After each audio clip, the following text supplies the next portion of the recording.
I promised to cross-check with the office of the clerk the issue regarding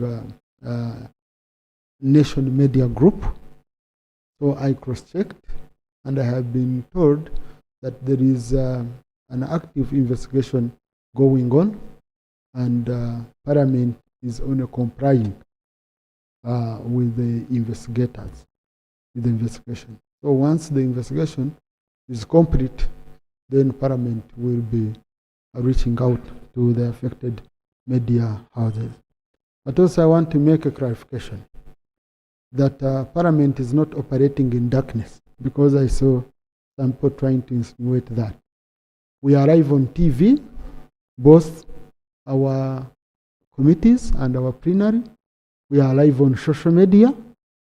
So not being live on one television channel does not mean that we are working in darkness or operating in darkness. So we are going to wait as an institution until these matters are sorted, and then we shall be again communicating. So I want to thank you, Honorable colleague. Leader of Opposition, acting Leader of Opposition, then Honorable Richard, then Honorable Wanda. Thank you, Right Honorable Speaker. Mr. Speaker, first I rise to react to your communication. And I'm going to pick on the item which you have communicated about an active investigation into the ban on Nation Media Group from covering Parliament. Whereas I welcome that investigation, Mr. Speaker, I think the nature of investigation and by who and what offense needs to come out clearly, so that if it is from within Parliament, for example, it has to come out clearly that it is Parliament doing that. My understanding is that Nation Media Group was stopped by this Parliament, and the point of contestation I have is that the administrators of this Parliament act for and on behalf of all of us, the members of Parliament. And if there is anything that needs to be brought to our attention, it has to come now, because that coverage that the Nation Media Group gives is not only for Parliament, but also infringes on the individual rights of members of Parliament. So if it would please you, so that we are not kept in the dark and have a blanket statement that we are doing investigation. Investigating what? So that the country can know. Secondly, Mr. Speaker, I wanted to raise an issue which is giving this country a very negative publicity. About a month ago, it is alleged that 2 Kenyan citizens came into this country, one by the name Njagi Bob, and the other one is Oyo Nicholas. And they were reported missing from this country. There are contradictory accounts of how they went missing. On one account, it was alleged that they were apprehended by our security forces. The other account is that they simply just went missing, but they went missing within the territory of Uganda, and these are citizens of Kenya. There is a big uproar in Kenya, given the fact that we even have our own citizens here. Sam Mugumya, for example, who has gone missing for the last, I think, 2-3 months, and no one is coming out to explain. So my question is that a responsible way of running the state or running government, that your own citizens, but also citizens from other countries, come into the country and there is no explanation at all? I would have thought that the government would verify, first of all, to confirm whether those Kenyans actually came into the country, and confirm that they either crossed back or they got into the situation, whichever situation, from within. It is really bothering that so many Ugandans are missing, and it's becoming a norm for the state and government to just say, we don't know, they just got lost. I think particularly this one has to be explained, because it's likely to inflame the relationships between the two countries. And I think that the government should take this opportunity to inform the country, not only about those 2 Kenyans, but also the whereabouts of some. It worries that one of us can just simply disappear. How about those ones who are probably not known? There was no one recording what is happening with them. I think it's an issue that bothers me a lot. Thank you, Mr. Speaker. Thank you, Honorable Jonathan. I'm sorry I cannot explain beyond what I explained here.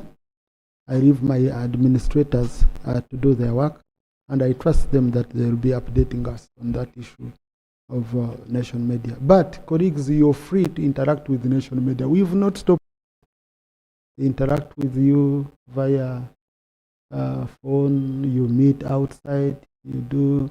But also, the national broadcaster, content released by the national broadcaster, is free for any television that would want to use it.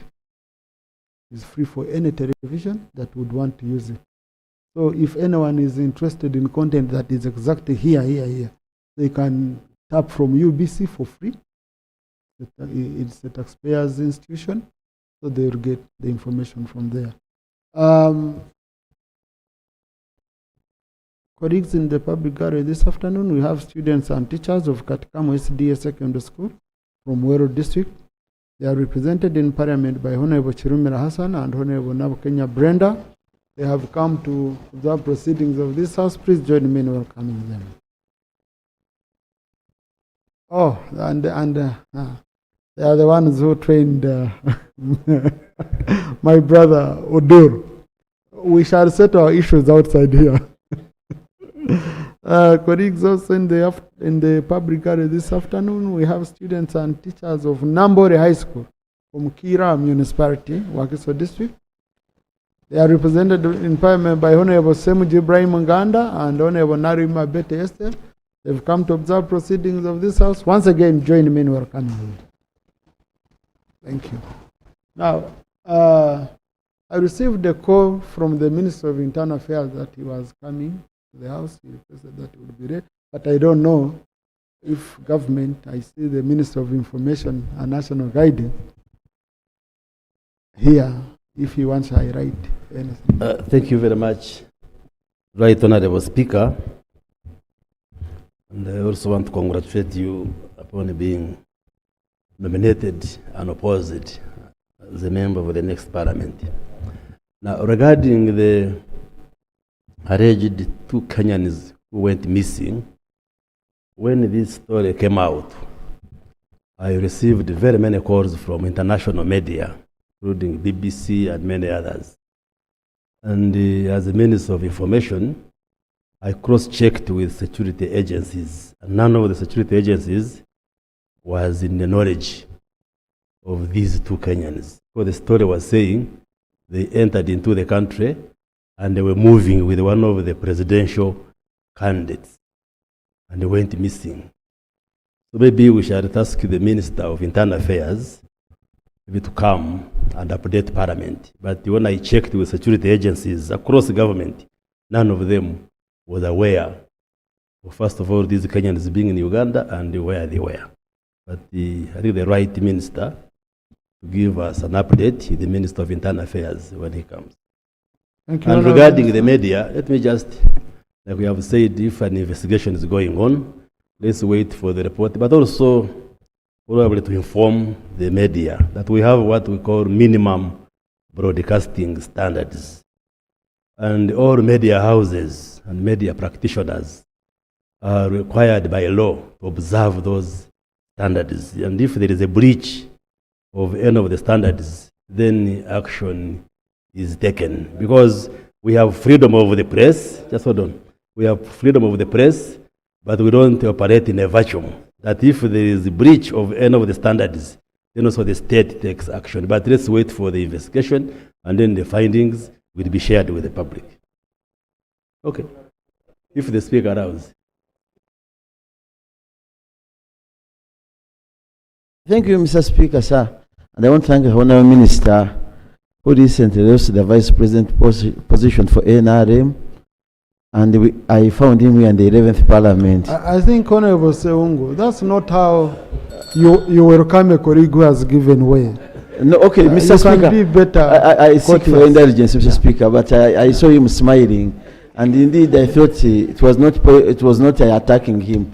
Mr. Speaker, sir, you see, why I'm saying this clarification, we are getting a slow but sure dose on media houses, and it's very dangerous.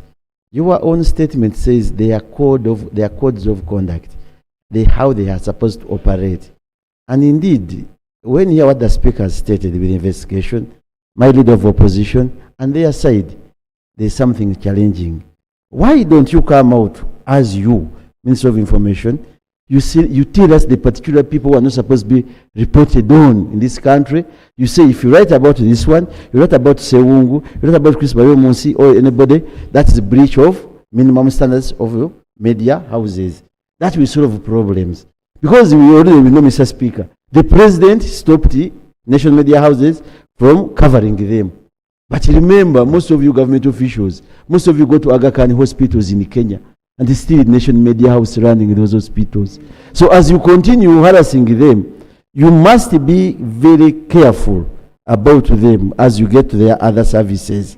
So if you know that Ssewungu, particular person, once is reported on by national media house, that is a breach of his duty of conduct, and it's going out below the minimum standards, it will solve problems. I am missing a national media house here, NTV here. I want them to cover me. Not because I'm very ugly, but because I'm speaking sense. So if you continue getting that slow but sure dose, Mr. Speaker, picking Ssewungu, you wrote about him, because in the news, when I bite a dog, it makes news. But if a dog bites me, it doesn't make news. That's what happens with the social media houses.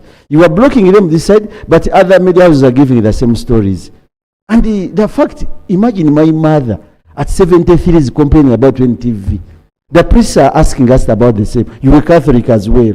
The Muslims are asking about the same. Everybody. And the answer is, Mr. Speaker, come to us, members of Parliament. What have you done? Mr. Speaker, it is your chair there, sort of this halabaloo, this challenge. No, but I think it is two-way, Honorable Ssewungu. I read a statement from national media yesterday. It wasn't also helpful. So they said they are unstoppable. Okay? And they said they are unstoppable. They said they are doing whatever they want to do. So if you're able to operate, accessing what you want to access, why are you insisting that you want to be here? You are unstoppable. So I think we need restraint from both sides. It can't be just one way. You have a situation, but you want to come out, you're very instructive, you are attacking individuals, it's not helpful. Whenever, me as a person who believes in peace and talking to each other, that's not how you talk to each other when you have a situation. I think what nation needs to do, it needs to engage. We have many media houses that have engaged, and they are doing their work freely. To me, that's what I would think, but I don't know. It's up to whoever is operating the way they are operating. Thank you, Mr. Speaker, sir. And since I have your number, you also have mine, I beg to share that kind of statement. Otherwise, we shall also talk to them. Because even me here, you are going to stop me from talking. And that's the practice in the Parliament. But otherwise, Minister of Information, take my words very seriously. A slow but sure dose will also affect you. Will affect me and is affecting everybody. Pick those people, say, once you write about this one, you shall close you down. I don't know what you were clarifying or what, but I think there is no crisis.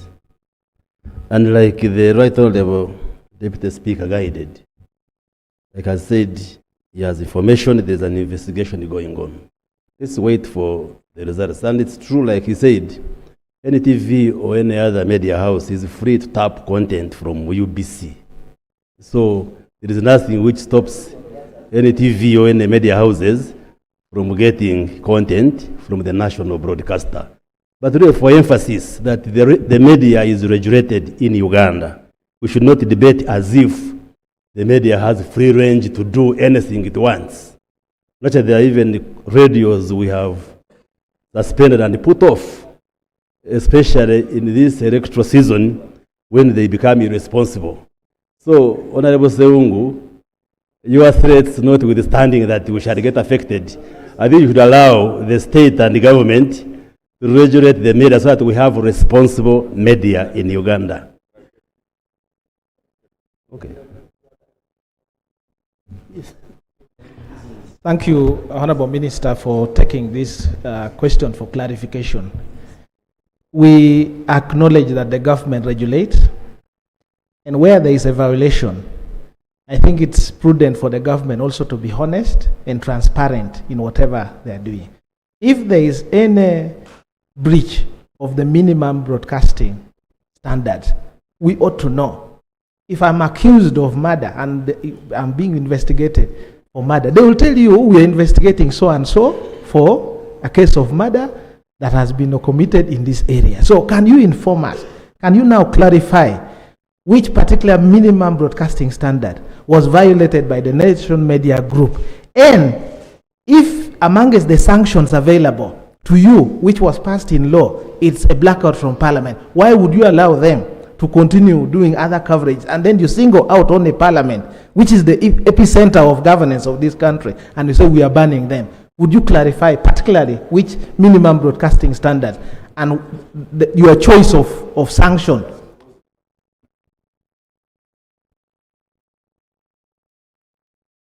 When a matter is under investigation, as you know, as a trained lawyer, we minimize the debate in the public until when the report has come out. So I just ask you to be patient, and then the report will come out.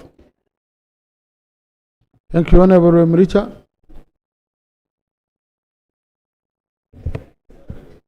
Thank you so much, Director, Honorable Speaker, and Honorable colleagues. Honorable Speaker, I want to take this opportunity to thank you so much for your great concern over the issues of baboons.